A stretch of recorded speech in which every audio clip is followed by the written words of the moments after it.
First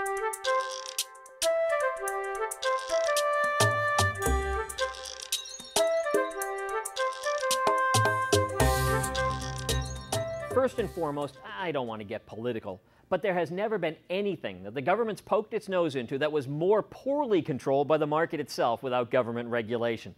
For decades, the credit card industry has run roughshod over the American consumer, and I, for one, am glad they did something. That said, it's not a whole hell of a lot. The Credit Card Accountability Reform and Disclosure Act of 2009 did some good. First and best, you can no longer have your rates raised on existing balances. The old way, if you had a balance of $5,000 at a rate of 12%, for whatever reason, the credit card company raises your rate to 18%. It applies immediately to the whole balance. Now, the new way, if they raise your rate, it only applies to new spending. The old balance stays at 12%. Second good thing, same example, $5,000 at 12%, and let's say you borrowed another $2,000 at the new higher rate of 18%. The old way, they'd apply your payments to the lower rate first, meaning that month after month, the higher rate balance simply got higher. The new way, you pay off the 18% balance first.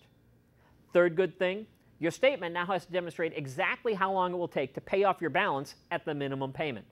There are also several protections against a variety of billing and double billing traps that were not really all that prevalent, but clearly shouldn't be legal either. But the CARD Act did not really do as much as I would have liked. First of all, credit card companies are enormous business, which means they have lobbyists and we don't. So the big concession on all of this was that the laws took between 6 and 12 months to take effect. Almost all credit card companies raised their rates in the last quarter of 2009 without cause on a vast majority of their credit card classes simply because it wasn't illegal yet. Another concession was that the rules were enacted that limited the role that outside advisors could play in the process of assisting consumers in dealing with credit card companies. These changes tried to keep professional companies from helping lower rates, and even if they were allowed to help, they made it much more difficult for those companies to get paid for their services. And since the credit card companies handled the payments, you will never guess who took up the challenge to police those new rules. To be clear, the rules changes were quid pro quo for the credit card companies. It's not a part of the CARD Act. But guess what is?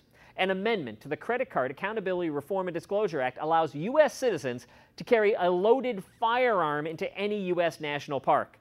Thank you, Senator Tom Coburn of Oklahoma, for bringing a completely unrelated piece of nonsense to this bill. I think they skipped this part of lawmaking on Schoolhouse Rock. To access our free training videos on how to lower your credit card interest rates, go to IHateMyCreditCardCompany.com.